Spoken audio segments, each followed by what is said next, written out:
नमः श्रीवर्धमानाय निर्धूतकलिलात्मने सालोकानां त्रिलोकानां यद्विद्यादर्पणायते। आचार्य समंत भद्रदेव, जिनका इस काल के दिगंबर आचार्यों में अति विशिष्ट स्थान है, वह भविष्य में तीर्थंकर होंगे, ऐसे भी उल्लेख प्राप्त होते हैं। उनके द्वारा अन्य मत के सिद्धांतों का खंडन जिस ताकत के साथ किया गया और जिनेंद्र की परंपरा को, उनके सिद्धांतों को, उनके अनेकांत और शाद्वाद की स्थापना जिस रूप में आचार्य समंत भद्रदेव ने की है, उसके लिए हम सब सदैव ऋणी रहेंगे। उन्होंने उज्जैनी, काशी इत्यादि अनेक स्थानों पर जाकर बौद्ध संप्रदाय के विद्वानों के साथ वाद विवाद किया, अर्थात वाद विवाद हुआ और उसमें उन्होंने जैन दर्शन की पताका फहराई। ऐसे आचार्य समंत भद्रदेव द्वारा रचित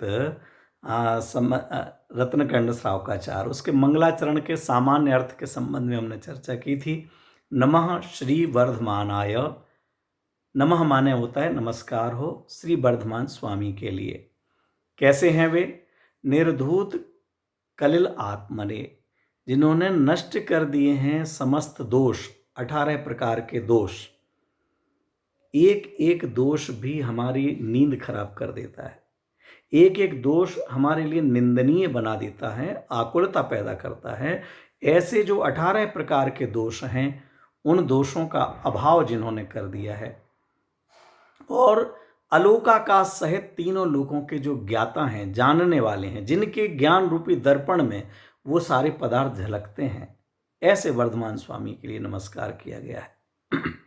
इसकी चर्चा हमने कल की थी। आज थोड़ा हम इसी मंगलाचरण के शब्दों पर कुछ विशिष्ट ध्यान देंगे।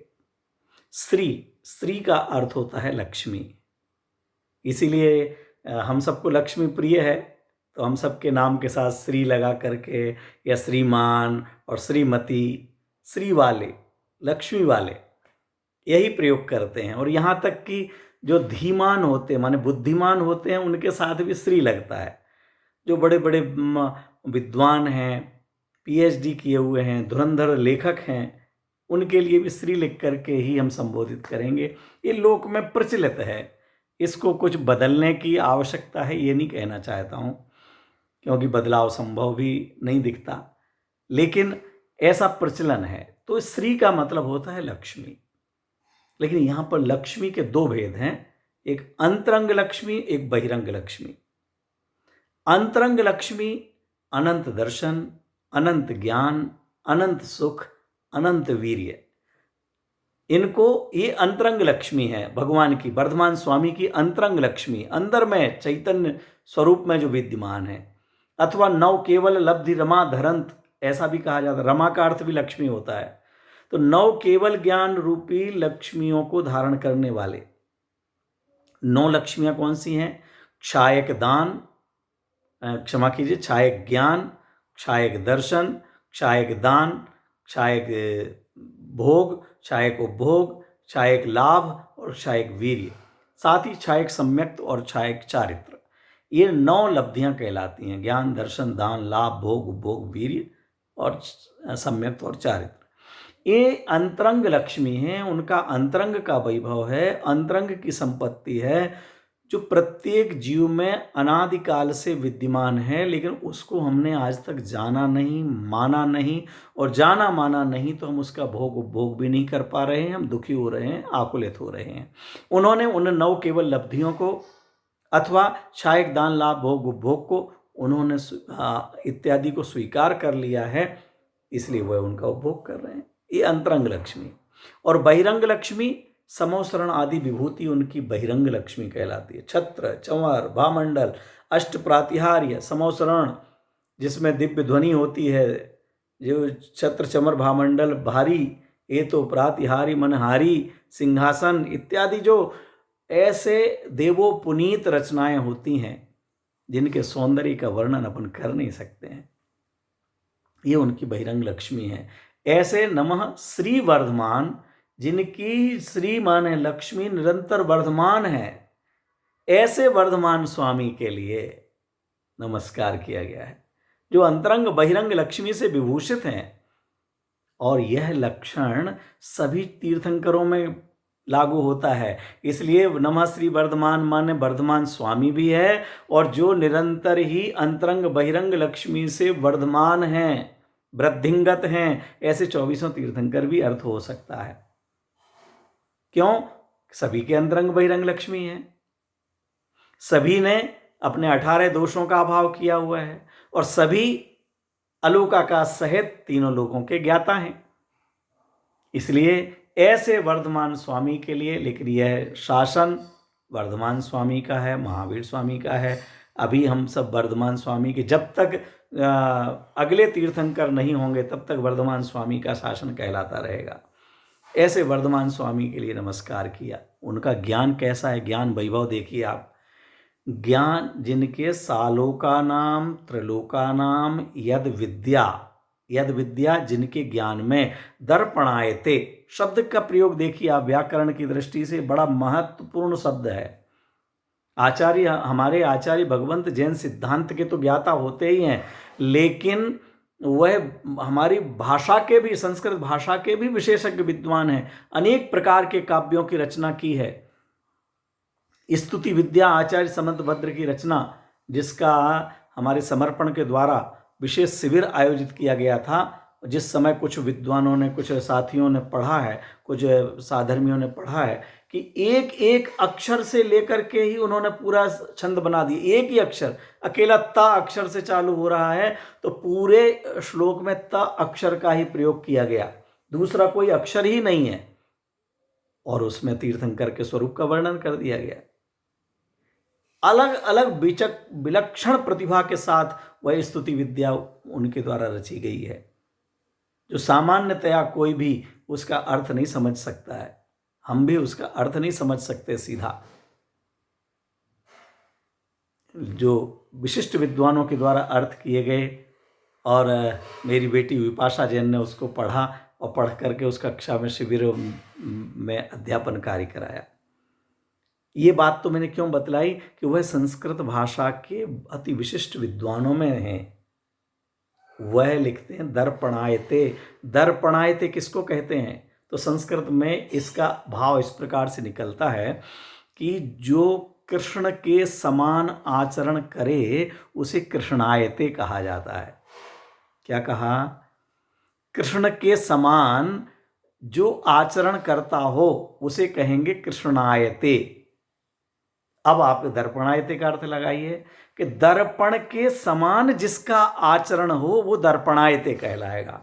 तो जिनके ज्ञान रूपी दर्पण में, जिनकी विद्या में दर्पणायते, क्या अलौकाकाश सहित तीन लोग दर्पण के समान, माने उनका ज्ञान रूपी दर्पण कैसा है?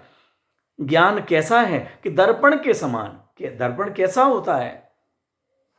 सब लंबा होता है, गोल होता है? नहीं, दर्पण का स्वरूप कैसा होता है कि दर्पण किसी के पास गए बिना जानता है, किसी को प्रभावित किए बिना जानता है, किसी से प्रभावित हुए बिना जानता है। ये दर्पण का स्वरूप है। क्या? दर्पण किसी से प्रभावित नहीं होता, दर्पण किसी को प्रभावित नहीं करता। जैसा है वैसा चेहरा दिखाता है, जैसा स्वरूप है वैसा स्वरूप दिखाता है। ऐसे भगवान का ज्ञान दर्पणायते तीन लोग को, अभी तीर्थंकर के जीव अगर कोई नरक में है तो नरक में देख रहे हैं, उनके ज्ञान रूपी दर्पण में दिख रहा है। और यही नरक से निकल करके जीव जन्म कल्याणक उनका होगा तो कैसा होगा, वो भी उनके ज्ञान दर्पण में आ रहा है। जो जीव अभी उनको मार रहे हैं नरक में, वे जीव उनके साथ निकलेंगे और उनमें से कोई उनके भक्त बनेंगे, उनके चरणों में गिरेंगे, उनकी पूजन करेंगे, ये जान रहे हैं। लेकिन भगवान वहाँ जा करके बताते नहीं हो भैया ये तीर्थंकर का जीव है, इनकी आप पूजा करोगे, मध्यलोक में तो अभी भी भविष्य काल का तीर्थंकर मान के इनकी पूजा की जा रही है और तुम इनसे लड़ाई झगड़ा कर रहे हो। नहीं, दर्पण आए थे, दर्पण के समान। जैसे जो व्यक्ति बहुत सुंदर दर्पण और चांदी का फ्रेम बना करके अपनी दीवार पर लगावे, क्या वो लाखों रुपए का दर्पण हो गया? सामान्य दर्पण को भी फ्रेम करके ऐसा बना दिया। अब उसी दर्पण के सामने अगर उस दर्पण के मालिक की कोई पिटाई करे, दर्पण बचाने नहीं आएगा। अरे मैंने इतना रुपए लगा करके तुझे लगाया, नहीं, मुझे ये बचाने के लिए थोड़ी लगाया, सुरक्षा के लिए थोड़ी लगाया। आपने तो यथार्थ स्वरूप दिखलाने के लिए लगाया। तो मैं यथार्थ दिखा रहा हूं कि देखो कौन किसको मार रहा है। कोई चोरी करके ले जाए, उसमें दर्पण में दिखेगा, दर्पण पकड़ने नहीं जाएगा। और लाखों रुपए खुले पड़े हुए हों, वह किसी से कहने नहीं जाएगा कि खुले रह गए, उठा ले जाओ। दिख रहा है, आग लग रही है, दिख रही है, पानी डाला जा रहा है, दिख रही है, फायर ब्रिगेड आ गई, दिख रहा है, फायर ब्रिगेड में पानी नहीं है, दिख रहा है। वह दर्पण किसी को भी प्रभावित नहीं करता। और यहां पर नाच गान चल रहा हो, मिठाइयां खाई जा रही हो, तो भी दर्पण में ज्यों का त्यों दिखाई देता है। जब दर्पण के मुंह में पानी नहीं आता कि तुम लोग मिठाई खाए जा रहे हो, मुझे नहीं दे रहे हो, इतना तुम अच्छा नृत्य कर रहे हो, मैं भी नाचने लग जाऊं, मैं भी एक दो ठुमके लगा दूं। नहीं, लड़ाई झगड़ा हो रहा हो, रुदन मचा हो, उसके सामने किसी की हत्या हो जाए, चाकू लगा दी जाए, बचाने नहीं आएगा, लेकिन ज्यों का त्यों दिखाएगा। कोई अमीर आदमी का दर्पण है और एक गरीब आदमी का दर्पण है, अथवा एक ही दर्पण के सामने गरीब आदमी आया और गरीब आदमी के यहाँ कालिख लग रही है, यहाँ मैल लग रहा है, यहाँ मैल लग रहा है, तो कहाँ कहाँ दिखाएगा? कि 3 जगह दिखाया मैंने, तीनों जगह दिखाएगा। और ऐसे ही अगर अमीर आदमी के दिख रहा हो तो वो कम दिखाएगा कि ज़्यादा दिखाएगा? किसी सुंदर महिला के चेहरे पर दाग लगा हो तो दिखाएगा कि नहीं दिखाएगा? किसी असुंदर महिला के चेहरे पर दाग लगा हो या साफ हो, तो असुंदर महिला है तो उसका चेहरा साफ है, तो क्या वो उसे कालिख लगा करके दिखाएगा? नहीं। ये दर्पण आए थे, लोक और अलोक, जिन वर्धमान स्वामी के ज्ञान में दर्पण के समान, जिनका ज्ञान दर्पण के समान आचरण करता है, वाह, लोकालोक को जानते हैं। हमें विश्वास होना चाहिए कि हमारे भगवान के ज्ञान में सब कुछ आता है, हमारे भगवान के ज्ञान में सब कुछ दर्पण के समान झलक रहा है।